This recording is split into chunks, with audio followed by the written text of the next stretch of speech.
Police হত্যার সাথে তো বিএনপি জড়িত ছিল। পুলিশ হত্যার সাথে এই যে থানাগুলা বিভিন্ন জায়গায় যে হামলা ভাঙচুর করেছিল, এগুলা হলো বিএনপির অনেক সন্ত্রাসী জড়িত ছিল।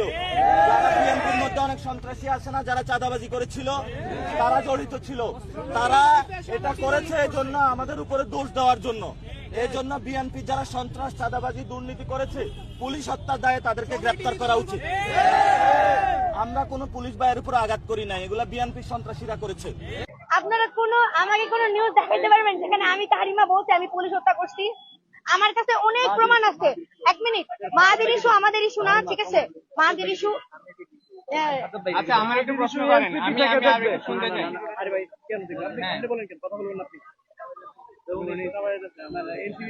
নাহিদ ভাইকে অ্যারেস্ট করতে হবে, হাসনাত ভাইকে অ্যারেস্ট করতে হবে, আবিদ ভাইকে অ্যারেস্ট করতে হবে, হাসনাত আব্দুল্লাহ ভাইকে অ্যারেস্ট করতে হবে, সাদিক কায়েম ভাইকে অ্যারেস্ট করতে হবে। জুলাই গণ অভ্যুত্থানে যারা পুলিশ মেরেছে তাদেরকে আইনের আওতায় আনতে হবে। সেই ক্ষেত্রে বাংলাদেশে যতগুলো জুলাই বিপ্লবী আছে সবাই দোষী। বাংলাদেশের আপনার যতগুলো রাজনৈতিক দল আছে যারা জুলাই বিপ্লবে অংশগ্রহণ করেছিল সকলের দায়ভার নিতে হবে। কারণ জুলাই বিপ্লব শুধু মাত্র বৈষম্যবিরোধী ছাত্র আন্দোলন ছিল না, জুলাই গণ অভ্যুত্থান ছিল সকল দলের, রাজনীতি দলের লোকজনের, সাধারণ মানুষের, খেটে খাওয়া মানুষের, রিক্সাওয়ালা মানুষের, শ্রমজীবী মানুষের, যারা 17 বছর বিভিন্নভাবে কারাবরণ করেছে, নির্যাতনের শিকার হয়েছে, হত্যার শিকার হয়েছে, হুমকি শিকার হয়েছে, গুমের শিকার হয়েছে, তারা সবাই কিন্তু জুলাই গণ অভ্যুত্থানে অংশগ্রহণ করেছে।